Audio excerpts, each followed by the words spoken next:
So you talked about pilgrimage just a little bit, but there's one more kind of phrase that underscores the title of your book, and that's holy aloneness. Yep. Can you just tell us a little bit about what you mean by holy aloneness? Yeah, it's just my term for solitude, and just making this distinction between alone and loneliness. That Yes. actually, I think there's something really fundamental about us as humans to be alone regularly, because that should be the most holy place where we exist without the eyes of others in the room. We exist like fully embodied just as who God made us to be, and that you're not actually alone in an alone place. God's with you, your creator, and that it should be a holy experience where you've experienced that grace and the full love. Like your full value is in that room if nobody else is in the room. Right. And so anyway, it's been part of my own journey of figuring out, why have I been so frustrated being alone in general? And then also I saw that bleed into like not wanting to be alone with God in certain times of and most of my book is my post-college life. So yeah, like kind of finally having a little extra time for my own personal spiritual formation. And I found myself getting really anxious when I would spend time alone, like kind of like silent retreats and things like that. And it's because I wasn't comfortable with me.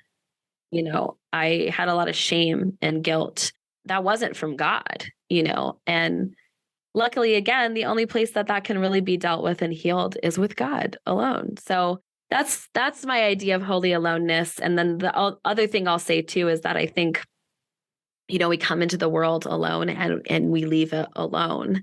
But you're with God. He sparks you into life, and then he also invites you into the eternal, and no one else can come with you for that. So I'm like, well, clearly we need to kind of recreate that regularly in our daily lives. Yes, and I know that there's a moment in your book, even as you're telling a story. There's probably multiple moments, but I'm thinking of one in particular where you've just entered sort of this group. I don't know if it's actually considered like a group therapy session, but this kind of this group place for healing and self-discovery, and and then this one night you're like, I'm going home. I need just nobody else to be there except like just my roommates, and I just need space. And due to a whole series of events, that wasn't possible. But they actually like, okay, we're going to get a hotel room for you. And you sort of like juxtapose these things of like, in this place that I felt this very intense loneliness, actually what I needed was to be alone with God. Yep. And that was sort of the healing balm for the place that you found yourself in that moment. And I think that is such a fascinating, I'll use the word again, juxtaposition of ideas of like loneliness and aloneness, that they are not, that one does not negate the other, that one can actually bring healing to the other in really powerful ways. Yes.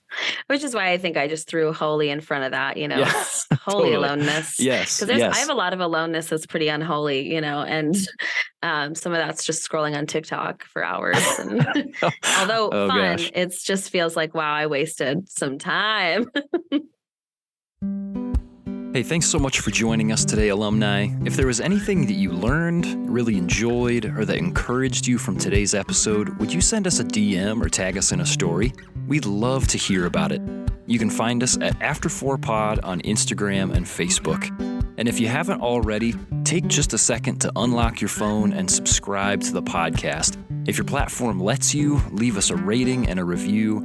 And if you like what we're doing here, share us with your InterVarsity or other post-graduation friends. Thanks again for listening, and I will see you in the after, alumni.